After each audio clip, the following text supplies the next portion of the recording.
भारत का डंका दुनिया में एक बार फिर से बज गया है। भारत दुनिया की चौथी सबसे बड़ी अर्थव्यवस्था बन गया है। नीति आयोग के सीईओ बीवीआर सुब्रमण्यम की माने तो भारत जापान को पीछे छोड़कर दुनिया की चौथी सबसे बड़ी अर्थव्यवस्था बन चुका है। जी हाँ, और अब अगले 2.5 से 3 साल में जर्मनी को पछाड़कर तीसरे स्थान पर भी पहुंच जाएगा। सुब्रमण्यम ने नीति आयोग की 10वीं गवर्निंग काउंसिल मीटिंग की प्रेस कॉन्फ्रेंस में कहा, We are the fourth largest economy as I speak. We are a $4 trillion economy as I speak. And this is not my data, this is IMF data. India today is larger than Japan.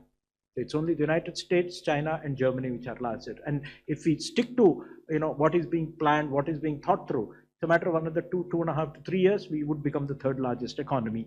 चौथी अर्थव्यवस्था बनने के बाद BJP के नेता क्या कुछ उस पर कह रहे हैं, आइए आपको सुनवाते हैं।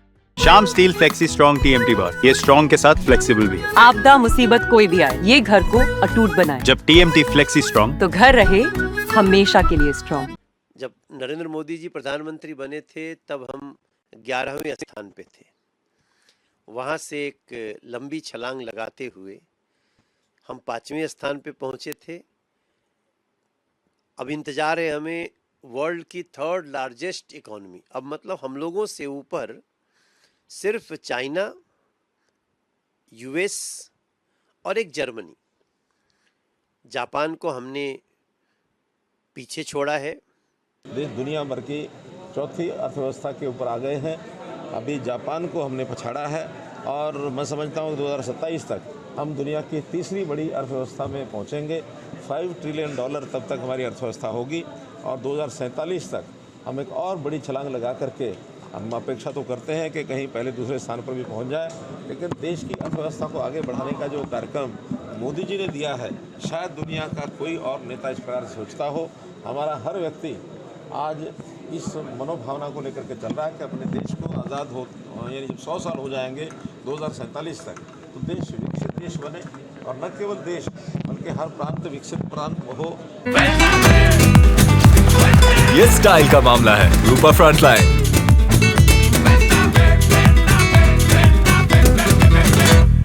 नीति आयोग की बैठक में और ये देश के आंकड़े के आधार पर दुनिया के अंदर में इसका विश्लेषण होता है तो भारत चौथी अर्थव्यवस्था के रूप में जापान से आगे निकल गया। तो ये तो भारत वंशियों के लिए गौरव का विषय है।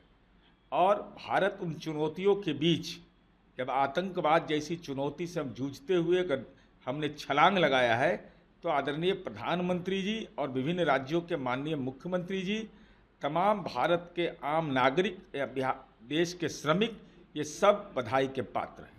बीजेपी और एनडीए नेताओं के अलावा विपक्षी नेताओं ने इन तमाम चीजों को कागजी बातें करार दिया है। अलका लांबा ने कहा कि देश से महंगाई और बेरोजगारी कम हो तब कुछ हम मानेंगे।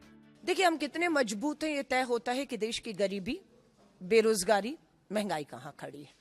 ये खोखली बातें जितने मर्जी आंकड़ों में जानकारी दीजिए, मैं ये जानती हूं, हर कोई जानता है। प्रधानमंत्री जी डंके की चोट पर ये कहते कि देश में गरीबी बिल्कुल खत्म है, कहते कि बेरोजगारी तो है ही नहीं, महंगाई का कोई मतलब ही नहीं है इस देश के अंदर। कह तो दे, अगर ये 3 चीजें हैं तो इस विकास को मैं कागजी विकास और कागजी उन्नति मानती हूँ। खुशी है इकोनॉमी बढ़ते जाए, लेकिन इसी के साथ रोजगार भी बढ़ते जाए, लोगों की आमदनी भी बढ़ते जाए और लोगों में खुशी भी बढ़ते जाए। क्योंकि आज अगर आप देखें तो सबसे बड़ी दिक्कत इस देश में बेरोजगारी है, सबसे बड़ी दिक्कत इस देश में महंगाई है। और यही है कि सरकार इस पे सीरियस है कि नहीं पता ही नहीं चलता। क्योंकि अगर किसी को पूछे सरकार में कि क्या करना चाहिए तो कहते भजिया तलो। अब केवल अमेरिका, चीन और जर्मनी ही हमसे आगे हैं और विकास की दर को देखते हुए ये भी माना जा रहा है कि भारत अगले 2.5 से 3 वर्षों में तीसरी सबसे बड़ी अर्थव्यवस्था बन जाएगा। आईएमएफ ने भी वर्ल्ड इकोनॉमिक आउटलुक अप्रैल 2025 में कहा था कि 2025 में भारत की नॉमिनल जीडीपी बढ़कर $4,187 अरब हो जाएगी, जबकि जापान की जीडीपी का आकार $4,186 अरब रहने का अनुमान है।